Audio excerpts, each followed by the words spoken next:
Hi, I'm Magick, and today's topic is Primal Craft. And right now I have with me Mark Allen Smith, who is the gatekeeper and as well as the publisher of Primal Craft. But I'd like to talk a little bit more in depth about Primal Craft because Primal Craft has a lot of different facets as to the meaning behind it. And I'd like for you to explain it, Mark. Not a problem. Okay, Mona. Primal Craft basically is a description of the primal current that comes from the source of supreme dark magic, known by many names, known by myself and the followers of this primal current as Hecate. Hecate being the supreme dark goddess, the first dragon of the void, the queen of hell, the goddess of witchcraft and magic, amongst many other names. As the supreme source of dark magic, from which Lucifer was created when Hecate parted herself as the darkness that created the stellar fire, Hecate remains, as the first dragon in the void, the source of all magic, what is known as the primal current. Her sexual colours, her colours of fire that flow from Hecate, that grant life, that grant manifestation, that flow through Lucifer as the body upon which this universe exists, his stellar body. That is the source of all magic. So when we talk about primal craft, when we talk about the primal current itself per se, we're talking about the energy and the source of magic that flows from the goddess Hecate into all living things, and that's all spiritual things, all living organisms, all planetary and celestial bodies. So the people that follow the primal craft connect to the primal current of magic itself. This is the source of all magic, the first source coming from the first dark goddess. This is the source of primal power, it is the source of stellar fire, it is the supreme darkness in the void. Like I said, we know her as Hecate within the primal craft. The primal craft itself is the practice of the first faith of freedom, the practice of the Atlantean priests. When I talk about Atlantis, we're talking about the first civilized cultures of man that antedates the Egyptian dynasties. The Egyptians and what they followed, it was very in-depth, it was very knowledgeable, but it was but fragments of what the Atlantean priesthood had. The Atlantean priesthood were practitioners of the primal craft of the supreme dark goddess. Therefore, primal craft itself as a practice is that source from the first civilized cultures, the source of magic, and it is empowered by the primal current of Hecate, her stellar fire, her colours, her sexual energy and flame that powers everything that flows through Lucifer's body.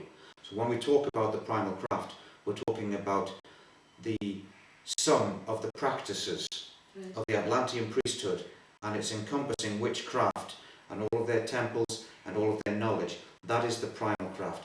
That is what was in the Atlantean era before the first fall of man, which then became fragmented. It also explains why there are many synchronicities within the different faiths and cultures of the world, why some god forms look similar but have different names, why there are crossroads and intersections and junctions within the different practices of witchcraft and the spiritual faiths, from sacrifice to evocation around the world, because it's fragmented, but it all comes essentially, or it all came at one time, from one source. Therefore, that would be the primal craft. That's what it's known as today. That's what I've come to know it as, because it's the source of primal power. It's undiluted. It's what was at one time passed from the ancestors, the ancestral priests, to their successors. It's taken in this day and age, and it's returned through direct contact with Hecate, with Lucifer, with Belial, and with Sephiroth, the four primary gods, the four pillars of fire, and their peers and their subservients and followers that bring forth this teaching, but it's taken in direct contact. That's the primal craft, fueled by the primal current of Hecate. That being a description of the primal craft,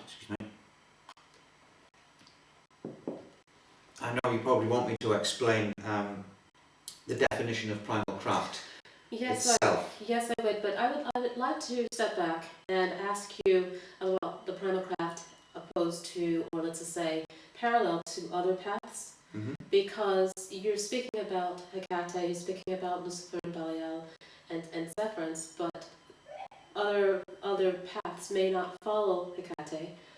paths Mhm. may not even recognize Hecate, Okay. and yet there are many actual parallel Mhm. similarities in what Primal Craft, let's just say the ethos and really the practices within Primal Craft. So can you really elaborate as to how or where Primal Craft stands within all the other paths? Well, Primal Craft is something that's being returned. There are synchronicities, as we've mentioned and we've just discussed, and there are crossroads and connections with these other paths.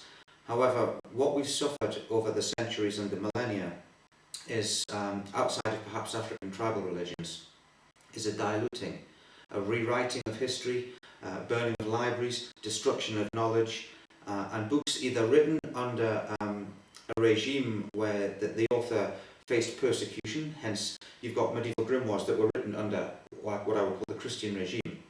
Therefore, a lot of the gnosis within has to be adapted so it looks as though it's being reflected through a Christian lens, which dilutes the actual original knowledge. The purpose of Primal Craft is not to fit in with these other religions. The synchronicities are there because of the fragmentation. It's to take us back to the source. It's to give people the undiluted primal current, and it's to give people the knowledge. Some people would call it the forbidden knowledge, others would call it the lost gnosis, whether that be the lost stellar wisdom or the art of sacrifice within the Primal Craft, and the many arts that go within that, and the things that are intrinsic to it, not simply sacrifice for sacrifice's sake, but the actual, the empathic connection to the offering that's being made when life is taken, etc. A lot of these things are lost.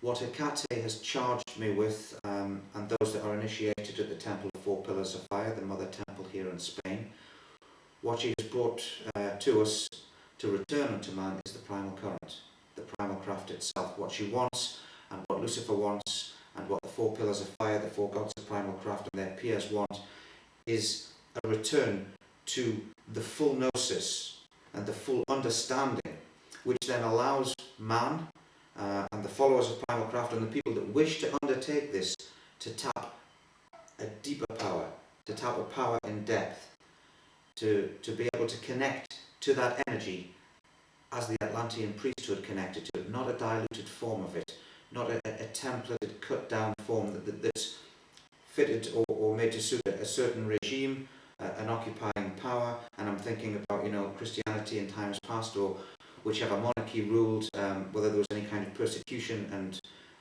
the people and the authors that wrote various different grimoires and different books at the time would then have to write them with a view to, shall we say, covering their back and avoiding persecution. We have the burning of the libraries of Alexandria, in which so much knowledge and so many rich texts were lost. A lot of this knowledge is lost. A lot of it's only being returned now. So when we talk about the primal current and the primal craft in that way, it's not necessarily to fit in with these other faiths. It's not to marginalise them. I would never do that. If someone has a faith, whatever that be, I respect that. People that follow Primal Craft are not people that believe our way is the only way. That's a fool's view. And when I say fool, I don't mean in the evolved sense. The Primal Craft being brought forth now and being returned now, though, is to allow the people that wish to connect to the source of magic, to connect to a richer, deeper current that existed before the corruption of the soul of man. Sure. Before there was so much power that we became corrupt within the Atlantean civilization, and before that corruption and those crimes and everything that went with it was wiped away in what would be biblically recorded as the Great Flood. I have a question about that, because you mentioned when there was too much power. Yes. All right. At this day and age, you have many people seeking power. You have many people really going to every grimoire out there and wanting to be, quote unquote, a deity in so many respects. And with that, you may have a couple people who actually go through that, who empower themselves to the point of having or empowering themselves with whatever. Mm-hmm. That may bring us back to where we were before, too much power. So you're going back to the point where you began. It's almost like It's a possibility. So it's not a 180, it's almost a 360. So why would we seek to have power when that is something that destroyed us in the first place? If we go back to the actual fall itself, the reason that we had such a change in the structure of the inner planes, the structure of the inner planes now can be seen through later Kabbalistic doctrine, is the tree of life or the tree of knowledge. And the tree itself, based on the celestial bodies, the planetary spheres, represents the body of Lucifer. And within it is placed the abyss, which is basically the barrier that tempers the rich, the pure current. Until someone has crossed the abyss, they don't merge with that higher Godhead. They don't merge with that higher form. Therefore, there's a lot of rich knowledge that will come through, but it's nothing compared to crossing the abyss. It gives a greater understanding. It's an evolution, a transmutation of the spiritual form. Within the Atlantean era, there was no abyss. The planets remain the same, but the structure of the inner planes based upon those planets was different, and it was based in a more circular or web-like format, which gives rise to the legends of the spider goddess that was based on the body of Hecate. Because there was no abyss, the power was there, it was instant, there was nothing to work towards. The Atlantean soul was structured within itself, based upon and reflected from this inner plane structure of the goddess. Then there was no abyss, and there was nothing to stop the raw flow of pure energy coming through. The knowledge, it was untempered, the energy was untempered, it was pure rich gnosis, it was absolute power. That caused the corruption. The choice was, I believe Hecate always knew that would happen. I believe that what we've seen and what I've learned from Hecate is that man is given these choices, they're given these powers, they're given these options, but the key thing here is choice. And it may well, in the larger scheme of things, the bigger scheme of things, the bigger picture, have been a necessary right of evil, for want of a better expression, that man encounter this. Because what it's laid along the way before the fall is a whole host of gateways and doorways within inner plane systems and inner plane realms that are up to a certain point forbidden and held from man until the individual soul is ready, until the transmutation and a certain level of power to be able to accept that energy, that knowledge and that power is reached. From then, they're allowed to transgress to perhaps the next gateway, or in the case of the Atlantean inner planes, into the depths, etc. But this is speculation at that stage. What is known from contact with Hecate is that the Atlantean realm was allowed too much power, that the flow of energy corrupted the souls, and this was reflected in the actions of the great majority. Hence the fall, hence the flood to wipe that away, and hence the restructuring of the Atlantean inner planes to the inner plane universe of the man that we have now, based upon the body of Lucifer, with the abyss, separating us from a higher level of understanding until we're ready for that. To answer your question, where we're at the moment is spiritual evolution. We're stagnant. The world soul, that is the sum of the energy and the surrounding aura of this planet as the body of Belial, and to which every living thing is connected, particularly influenced by what is supposed to be the highest form of life on this planet, the human being. Questionable. Yes. But because of our intelligence, because of our consciousness, we're capable of influencing the world soul in a tremendous way. And because of the greed and because of the problems within the world and man's desire to not just rule but annihilate his fellow man for whatever various reasons, the world soul itself is out of balance. The collective unconsciousness that is connected to the world soul is out of balance. We are spiritually and evolutionary stagnant. Okay, so the purpose of reintroducing this current now, the purpose of allowing a greater power, is to initiate the next leap in spiritual evolution. Before that, we need to reset the balance of the world soul. We don't have enough power, and we certainly don't have, with all of the different paths out there, enough knowledge, or certainly not enough of it is being applied in order for this to be done.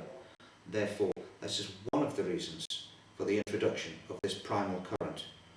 With that comes hand in hand the responsibility of managing the power and that comes at an individual level and then later at a greater collective level. So yes, there is the danger of it happening again, but to answer the question as to why it's being released is to initiate the next phase in spiritual evolution. This raw power, this primal current, is what gave life. It's the power with which Hecate created other gods from the body of Lucifer. It's the power that flows through Lucifer's body as the stellar form upon which this universe is based, with which he breathes life into living creatures. It's a tremendous power. It's being reintroduced now to allow man to initiate the next phase of his spiritual evolution. We have to bear in mind that a lot of what we do is personal choice, which is why we're in the mess that we're in now, and the world is in such a catastrophic state. The destruction of the planet, the poisoning of the body of Belial. I won't go into all the different ecological themes, etc. It gets covered by enough people, other authors, other people working very hard upon that area, but it's apparent to all. This all goes hand in hand with the mess of which we are in as a race, the mess with which the world is in, and the world soul being out of balance. It isn't going to be attained through mundane revolution. That may be a final solution to something, but the world, the groups, the entities, the governments, the agencies in power, they've got too much power, they've got too much might. The only way this is going to be attained is through spiritual and magical power, by working hand in hand with the gods. It's part of a whole larger picture, connected to the evolution of man, connected to the rebalancing of the world's soul. However, it begins with the introduction of something that we had once before, that we allowed to ruin us. That is the primal current, but it's a spiritual power and a magical craft and current, powerful enough to give us the chance to rebalance the world soul, to initiate the next phase of our evolution. But it's in our hands. Okay, I have a question for you that is very fundamental. Okay. You are a man that is sitting right across from me, and we're here in the now. Yes. And you're talking about spiritual evolution. What good is it to anyone today to really invest into the spiritual richness of, or let's say the soul's richness? Is there anything that we could possibly give today, here in the now, that can really strengthen who we are today? Because many musicians that I speak to talk about the other side. They talk about going into the evocation, invocation, and everything except for the now. I think that's probably why we have such a stagnant race at this point. Mm-hmm. I believe that's also why... One of the reasons. Well, yes, one of the reasons. Is there an advantage to us actually seeking, let's just say, a higher self? And absolutely. I know that's very esoteric and and I don't want it to seem very fluffy, because it's not. It's a matter of really making merit to what you're saying, because we are here of flesh, we are here at the now. What good is it if we cannot enjoy it? Or are you saying that crossing over to a certain point, we can actually merge with ourselves to know who we are? Because so many people say, well, I don't remember, how am I going to remember when I cross over to the point where I've left off? So it's about really how you continue on to really take the richness back and carry it on. Otherwise, what good is it? Kind of got three different questions, or three or four different questions in there. Okay. The purpose for doing this is very simple. Yeah, it is very esoteric, but it's not fluffy, the question in itself. Anyone who's involved in this at a genuine deep level, who's not looking for simply kudos, yes, and who has the faith and the belief in what they do, and has a genuine connection with the spirits and the gods, knows what is capable, or what they can be capable of by doing this work. If people are purely living in a bubble, or looking to fill next week's paycheck with magic, etc., yes, then they need to stay inside that bubble. It's very much a question of who dares wins, okay? And it's not without risk. Going forward and taking these evolutions can be dangerous to the mind in the incarnate form and to the soul. There are no guarantees with this. However, the esoteric, the spiritual and the mundane are and always have been and always will be, as regarding incarnate forms, intrinsic to each other. If you're working with one, it should be infused and grounded through the other. Therefore, the purpose of this spiritual knowledge and this power is to be able to effect change, to be able to work with, hand in hand with the gods, and to either initiate personal evolution, effect change, or work towards a higher purpose. But that's here in the incarnate realm as well as beyond. Okay, the spiritual ground is by grounding magic through the body, bringing it in, and effecting change with that. Regarding the can you take it with you? This is part of your soul evolution. So it depends on which way you're looking at it. There will always be people, and I can understand the desire, and I'm certainly not knocking it, who wish to take their conscious mind with them beyond the flesh. That's not the same. It's not the same thing, excuse me, as taking knowledge and power at the level of the soul with you. Mm. When you pass over, if you've gone through various, for instance, I digress. The work within the books of Primal Craft Sure. will allow you to leap I see. lifetimes. Okay. So there are certain paths, not solely within Primal Craft, but within other spiritual paths, faiths and witchcrafts, that will allow you to leap levels of transmutation that would otherwise, through the normal wheel of destiny, I would call it, take several or many lifetimes.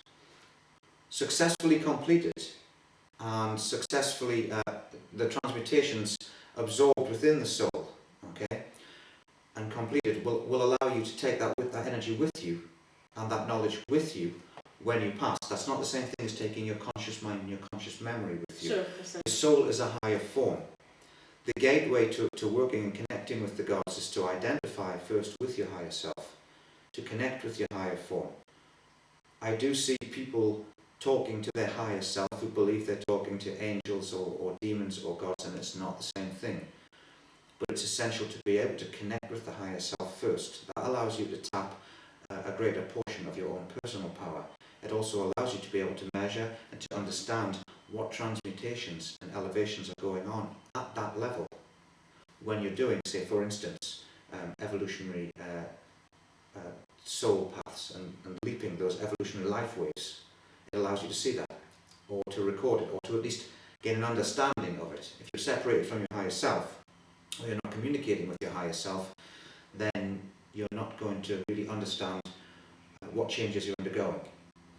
So, correctly done, this knowledge is stored within the soul. Now, we're getting into a much a bigger topic here, because basically it really depends on what past incarnations you have, what pacts you made in past incarnations, sure. Mona, and also as regarding if you're working with the Kate, what work she may have had you do in the past, what work she has for you, or for in my own case, in the future. After this particular incarnation, which I will work till the end of, as tirelessly as I can, to bring forth as much, to return as much of her knowledge as I can, I'm actually intending to take a vacation.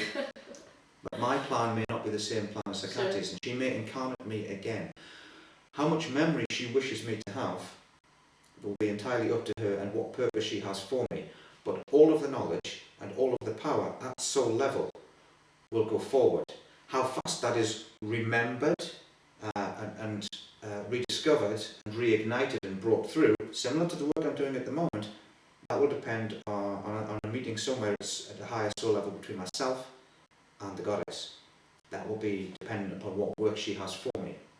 If she feels at a certain level that I need almost a full recall of my conscious self in a past life, then that's going to have to be very carefully done.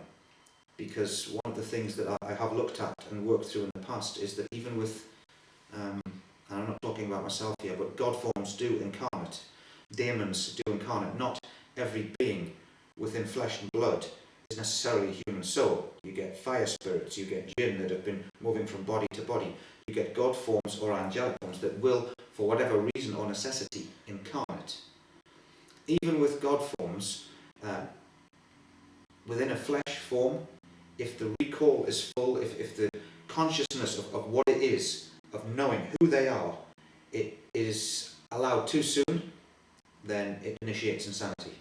Within an incarnate form, it's not really possible. It has to be a process of, in microcosmic evolution, an awakening, a rediscovery, an awareness.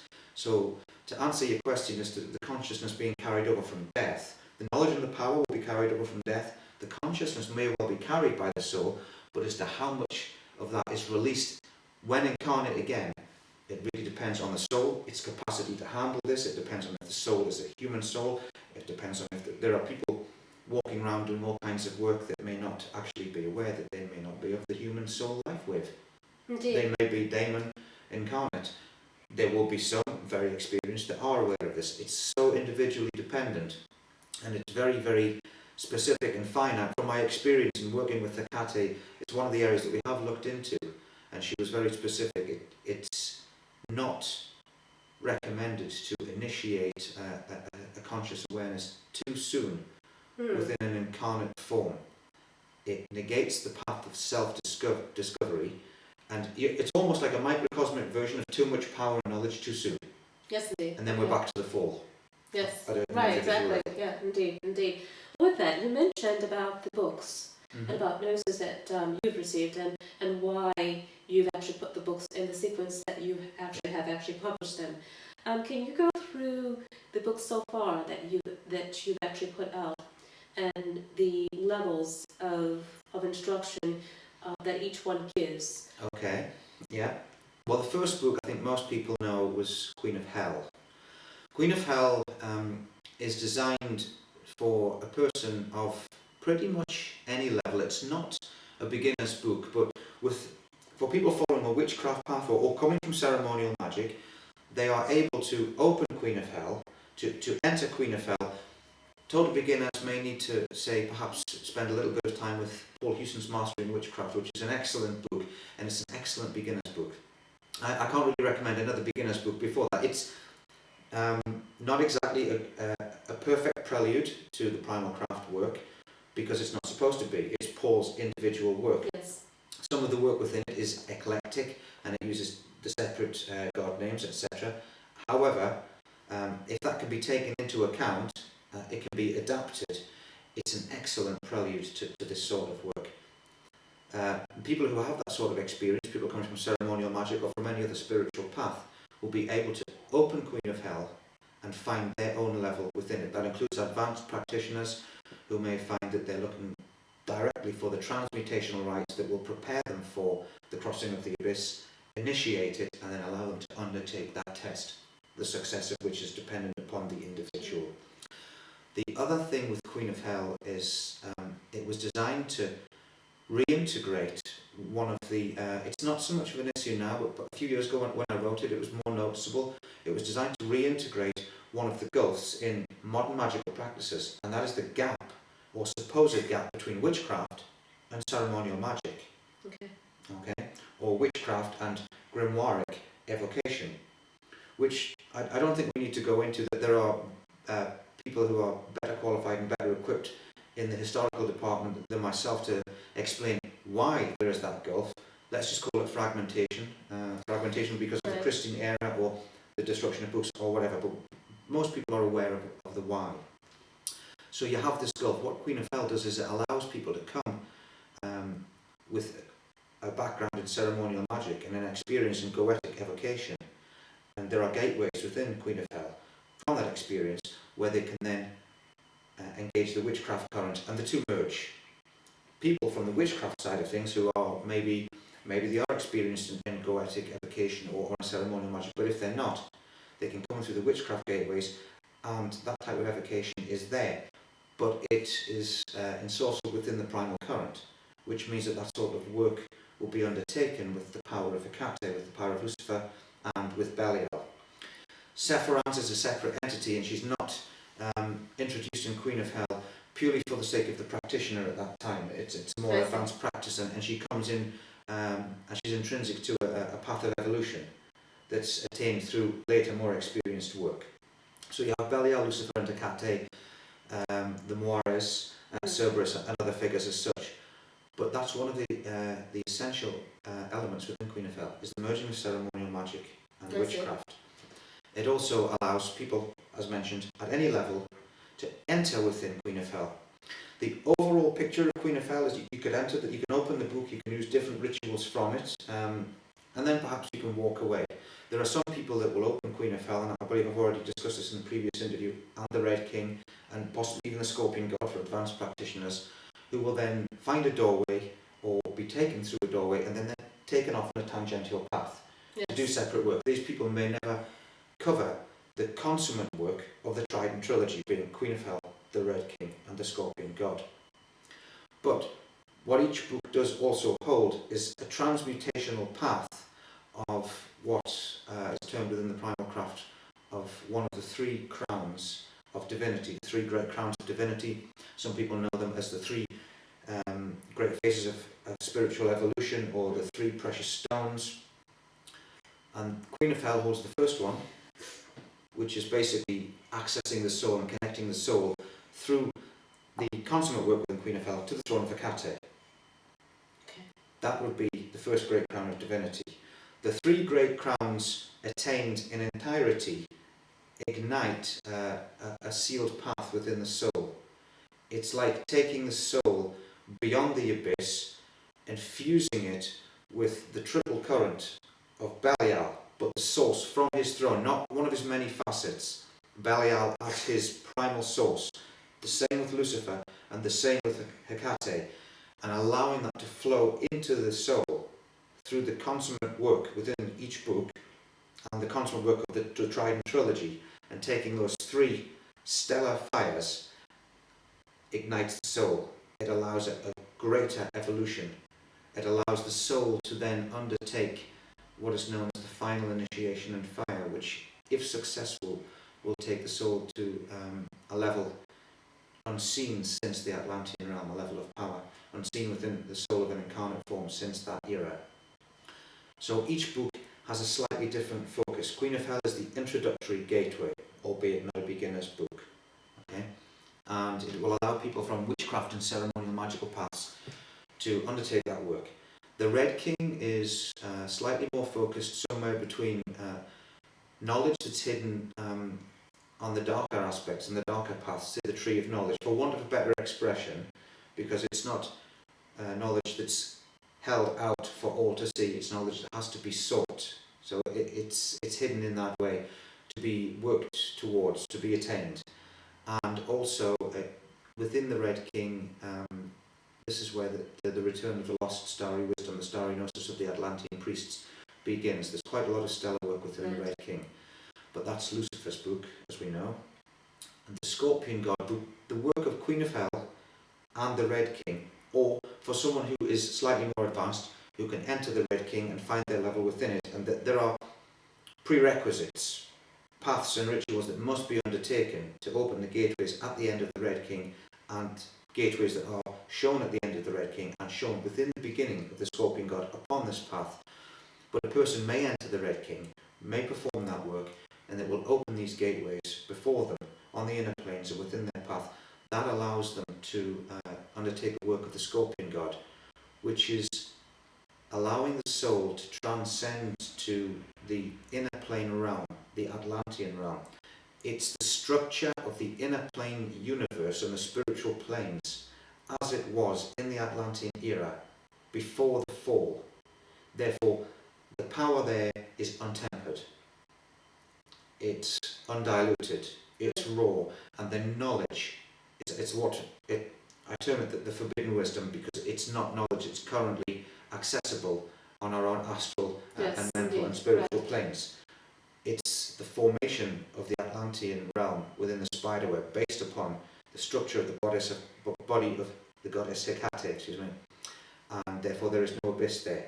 There is no tempering force or gateway. But within the Atlantean realm, the soul who enters that then undertakes these transmutations. And again, it's not a guaranteed path. It can be very destructive, such is the level of power. Hence, my advice for people to work through the book sequentially. Indeed. But there are many different people with many different levels of power. Therefore, there are people who have opened the Red King, found their level within that, and not everyone wants to work towards attaining the three great crowns of divinity, Mona. Some people have a different agenda. Some people go off on tangential paths. Therefore, it's possible to work one of the books or two of the books. I understand that, yeah. But for the sum of the power to attain all three crowns, the Trident Trilogy, the first three books are required. So, but before you go on, have you attained up to this point? Because, of course, all the rituals within the books you've actually done. Yes. You've actually received the gnosis to actually put the information in there and the pathways through the attainment that others could possibly give. So you've actually gone through each and every level. I work on my own material. There are certain malefic works within the books that clearly I haven't worked. For instance, if you look in the Scorpion God, one of the entities that was brought forth by Belial when I was doing a set series of work and actually working in the Atlantean realm was a fire spirit, and it was an entity that brought the knowledge of actually basically body stealing, like the ancient jinn and some very powerful and now misguided and misdirected Atlantean priests, their souls are able to do. Okay, and it's taking the soul of an unwitting magician is the easiest target because they open themselves up to this energy and to these beings, and taking a person's soul and spirit and binding it at the moment of death into your own form, at the moment of your own physical death, and replacing them. It's basically displacing a soul. Obviously, I haven't done that sort of work. That was work that was given to me in possession, in manifestation, and in direct contact. But it's work that they wanted brought back. It's work that Belial wanted brought back, and it was work that was brought to me through working with these fire spirits and various entities like that. Work like that, I haven't performed. There is a fair amount of malefica within the works that I have had to perform, and it's been necessary at times to look after other people, to defend myself, and it's also part of an evolutionary process. And unfortunately, it's you take a few knocks along the way. So there is a lot of experience within the malefica, but I can't claim to have performed all of the malefic works per se. Regarding the transmutational rituals, yes, I have had to perform all of them. It was made clear to me at a very early stage that I am to perform and experience all of the work that I put forth. And I'm a firm believer in not asking anyone to do something that you haven't or do not wish to do yourself. That's just cowardice. Okay, so the works themselves, Hecate requires me as part of my own path, be it remembering or actual evolution, or a meeting of the two somewhere in the middle. It's necessary because that allows people to, when people read this book, they can see I've had the experience, and I get a lot of feedback referencing such. Okay, and in performing the rites, you get, not everyone's experience is going to be the same. However, people get an indication of what to expect, which is why when people write to me, they have many questions about the rites, and I help people as much as I can. However, there comes a point where I often say to people, if you need to know more, you wish to know more, perform the rite. The gnosis and the knowledge is in the performance of the rite. Generally, you get a couple of people, and it's understandable, it's fear. They want guarantees. They want to know the sum of everything that's going to happen before they perform the ritual. And what I say is, everything that I can give you regarding this ritual, I've either given you in correspondence or it's within the books. After that there is a line whereby, and it's a requirement of Hecate and Lucifer and co, that there are no guarantees. You have to place your faith in this. You have to open yourself up at the level of the soul. Therefore, if you want this knowledge, if you want this power, perform the rite. Indeed. Well, with that, I've got a huge question about that, because then we can go into also to the, what one will receive through the altar of sacrifice. Mm-hmm. All your books you actually go through. All your books, I know you take time. Mm-hmm. You take sometimes months, depending on, or years or whatever. Years. I apologize. I stand corrected. It takes a very long time, and you also, through the, let's say, demand and instruction from Hecate, yes, only produce a certain amount of editions, or let's say numbers for each book. I do, yes. I'm getting to a point pointing at. Make what you want to a spot. If you have X amount of books, let's say, and they get sold out, you have worked the rights, you have done through X amount of years or times or whatever the case may be, and then you put out your next book. How the hell is anyone going to really go through all the rights, in a fashionable manner when you've actually had your time, you've had all the time, you've actually put out the next set of books, and you put out the next set of books. You're way ahead of most people who pick up the books, though, because you've had that head start. So really, there has to be something that you can provide, within these gaps. Okay. First and foremost. So you understand my question? No, I understand your question. Okay, good. First and foremost, it's not a question of speed. It's not a race, and I want people to understand that there are. I just don't want anyone to get a misunderstanding of the question that we're answering here. There are people that try to gallivant through the work. It's not about quantity.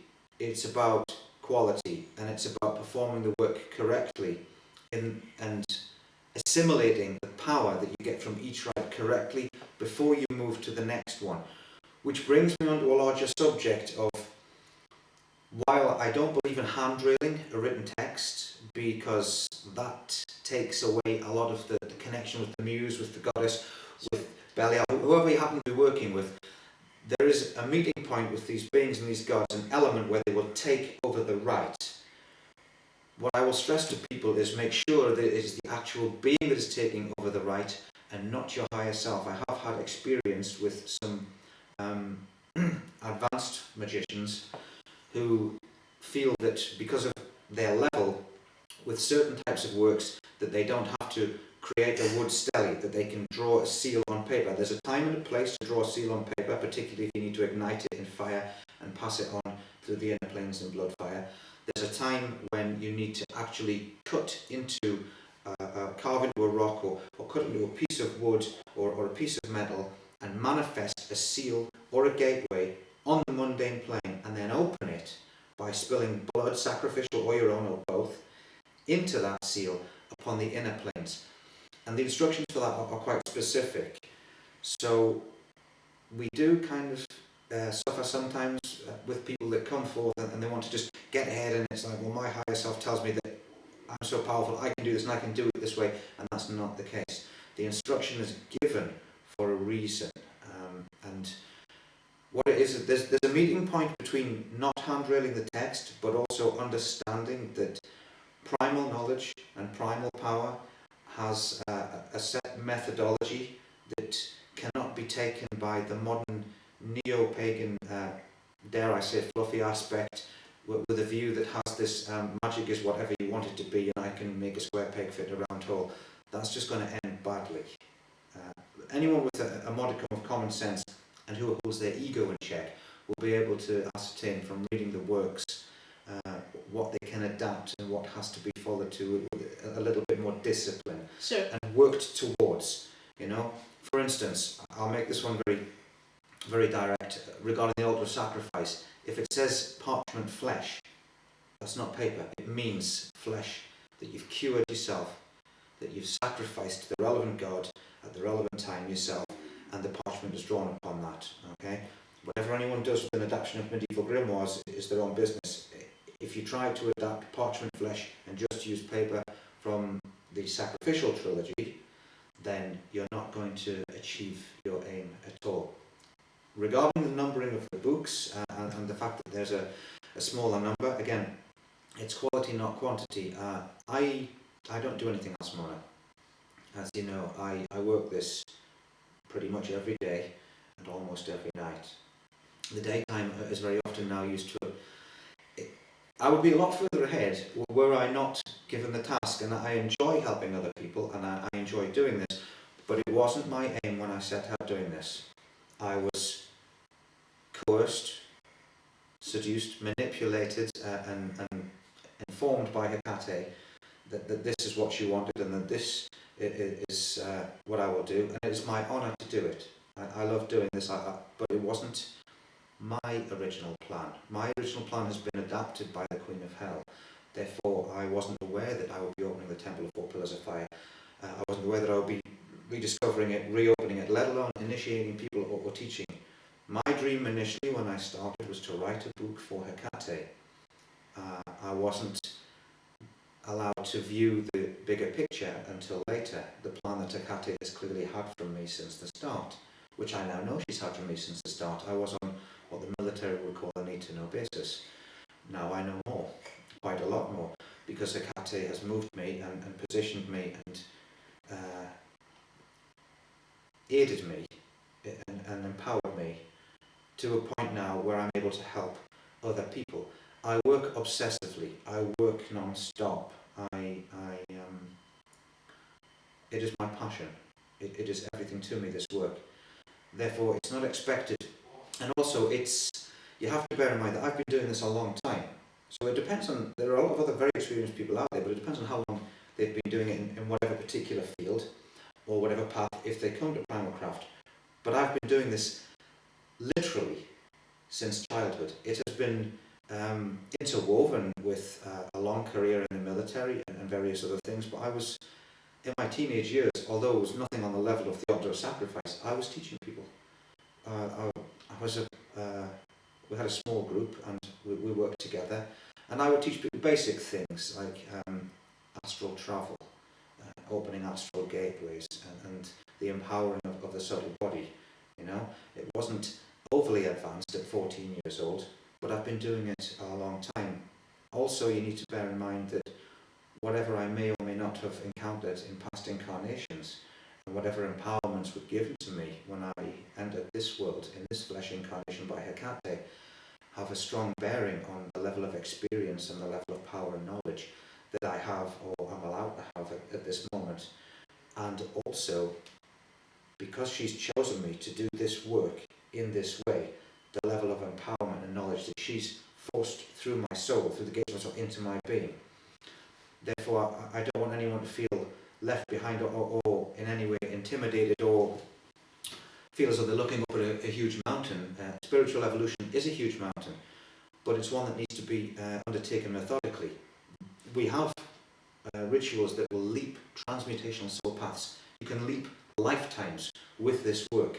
There's no need to run at it, dare I say, devil may care. Methodical and with devotion and genuine empowerment is the way this work should be encountered. Regarding people who have just walked onto the path now, because I know I get asked this a lot about the books. Hecate only wanted 999 copies of each particular book. It's why that they're not translated into other languages. It's why there are no second editions. I think it would be extremely lucrative for me to republish Queen of Hell now. I won't, because I was told, I initially had ideas of republishing Queen of Hell. I had ideas of lifting the edition numbers from 999 to maybe 1500 or 2000, which it would be doable for me now. It's not what she wants, because the books are individually consecrated as gateways. Each book is consecrated and empowered in many different ways, with the spirits that dwell within it, with gateways to different spirits, but primarily as a gateway to its patron. Queen of Hell is consecrated as a direct gateway, something which the author Stephen Stent picked up on when he was in possession of the book, directly to Hecate. Therefore, that's why there are only one edition of each book, because they're individually consecrated as gateways to their patrons. That said, there are people that come now. I'm aware of the second-hand book market. I'm aware it can be an unpleasant place, particularly if you buy them from, unscrupulous eBay sellers. They're not all that way inclined, just a lot of them. Then it's a bit of shark-infested waters. Trying to buy a copy of Queen of Hell or various other works second-hand. They're very expensive. So what I've done is I've taken an extract. It goes slightly against the grain, but it's been necessary for people. I've taken an extract of the path from the book Queen of Hell in PDF format. It's everything that people need to accomplish the Song of the Transmutational work within Queen of Hell. It's not the full book, it doesn't need to be. And I've done the same with the Red King. So when people come later and they're looking for the Scorpion God, for instance, then for the people that purchase the Scorpion God from me, I will give them that PDF I and Queen of see. Hell. I don't give both PDFs out together because I don't. It is with mixed feelings that I do it, but it's been necessary for the students out there. I don't charge any money for the PDFs. I give them out freely, but I will only give the Red King PDF out when I can see that the people have accomplished the rite of the Phoenix and the greater transmutational rites within the latter part of the path held within Queen of Hell. And that's not a case of someone emailing me saying, I've done it. I can tell from the correspondence whether someone is going through the abyss and it's various joys, etc. Sure. Okay. Then when they've accomplished the Silver Star, I give them the Red King. And of course they've got the book, The Scorpion God. I hasten to add, I will not be making an extract of the Scorpion God, nor of any of the books of sacrifice. The Sacrificial Trilogy we covered in our previous interview, you can actually take those books, okay, and work directly with them without needing the Trident Trilogy. I won't be making an extract of those books, and I won't be extracting them. The Scorpion God is too advanced and there's just way too much volume. To be honest, I shouldn't need to do that with the Scorpion God. And you know, I don't like PDFs of my work when they're pirated, but I have been known to say to someone, look, why don't you go and get yourself a pirate PDF, then at least you've got the knowledge. Okay. Will the gateways open for them? Well, having a PDF, whether it's from me or whether it's been pirated, is not the same as having a consecrated gateway. Indeed. But the knowledge is there. The rituals are there. So it then depends on the level of devotion within that person's heart, because the gateways are opened by their gatekeepers, their spiritual gatekeepers, the gods and the beings that stand guard at these places, okay, and stand at the threshold. If they feel the person is worthy and the rite has been performed with enough devotion and genuine intent, as opposed to someone who's performing a ritual to try and attain 10,000 euros in the bank, something like that. It's not going to open, not within this work. Not saying that manifestation of that sort of thing is not possible. I don't teach that. I always turn people away that come for that, because that's not what this path is about. That's something that comes as a byproduct much later, after your devotion and your faith has been tested. And when it's been tested and you've proved yourself, manifesting whatever you need isn't difficult. There will always be, people always encounter hurdles on the mundane and problems, and their ability to manifest their magical power will allow them to negotiate various different obstacles. That's part of the mundane, keeping a person to a certain degree grounded, because your esoteric power and your spiritual power are interwoven with your mundane incarnation. Your mundane incarnation is not unimportant, okay? And your spiritual practices and your magical practices are not some fantasy or some bubble or some game. It's soul evolution, therefore that's why the two merge. So there are always going to be life's little obstacles, and with magical and spiritual power, you get past them, okay? You negotiate them. Forgive me, I digress. Getting back to the books, I won't be making a PDF of the Scorpion God, because there's enough work out there. Provided you're not paying for the PDF, if you need to source one, go and source it. Google will help you find it. They're there to be found on the internet. Sure. I'm not one of these that I have actually I'm one of the few authors that has a legal team supporting him. I've never waved my lawyer at anyone or felt the need to take up any malefic arms against someone who's grabbed themselves a PDF purely because they weren't able to afford a copy of the second-hand versions of Queen of Hell or the Red King. I have been known to encourage people to do this. I just won't be doing it with the Scorpion God. And, in a decade's time, I know someone's going to ask me, yes, but what happens when eventually the Scorpion God sells out? Well, I'm sure the PDFs and the knowledge will still be out there. No, it's not the same as having a consecrated gateway, but this knowledge is not supposed to be, the knowledge is there for everyone, but the books are not supposed to be there for everyone. There's 7 billion people on this planet, and it's unlikely that they're all about to undertake the work of Primal Craft or convert to Hecate's Primal Craft. But if they did, we're not going to publish more books. What she wanted was 999 consecrated gateways to the throne of the respected patron, and that's what's been manifested.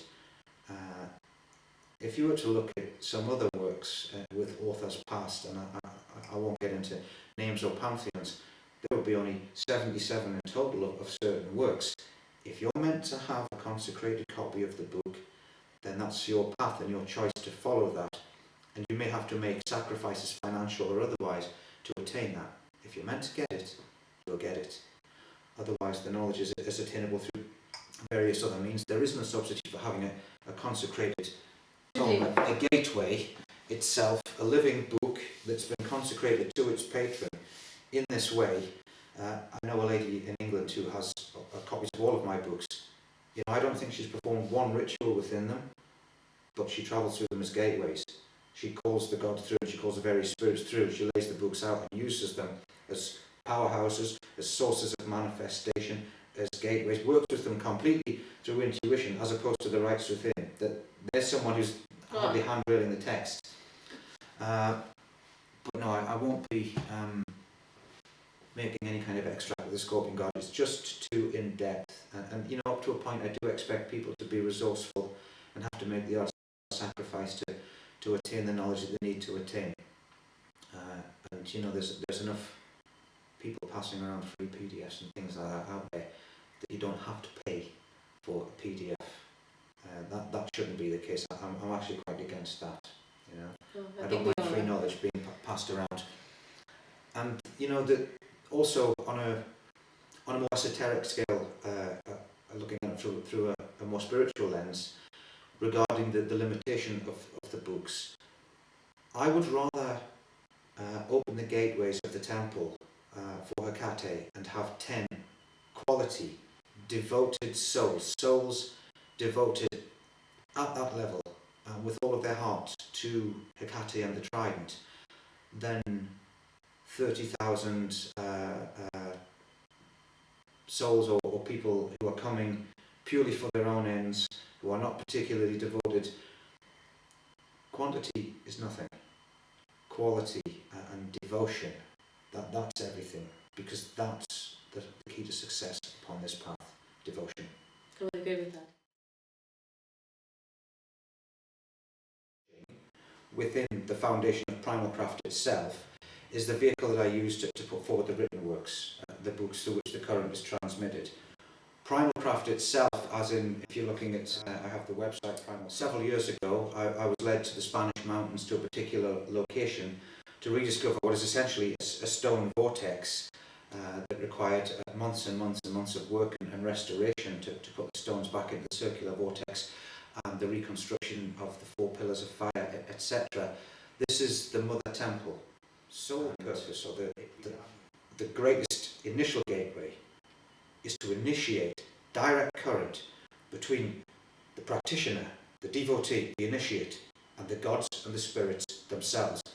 And I've seen very often there's a huge tangential subject to all of this. The subject matter is vast and it's a lot to contemplate. It will be too much for most people. So you've got knowledge of the infernal realms and the realms within the earth, okay, down to the throne of Belial at the heart of this very planet that is his body.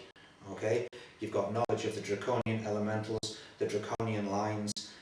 You've got knowledge of the ethers and the Empyrean realms. You've got knowledge of the Atlantean depths, and then you have got the stellar knowledge, the starry wisdom, the stellar.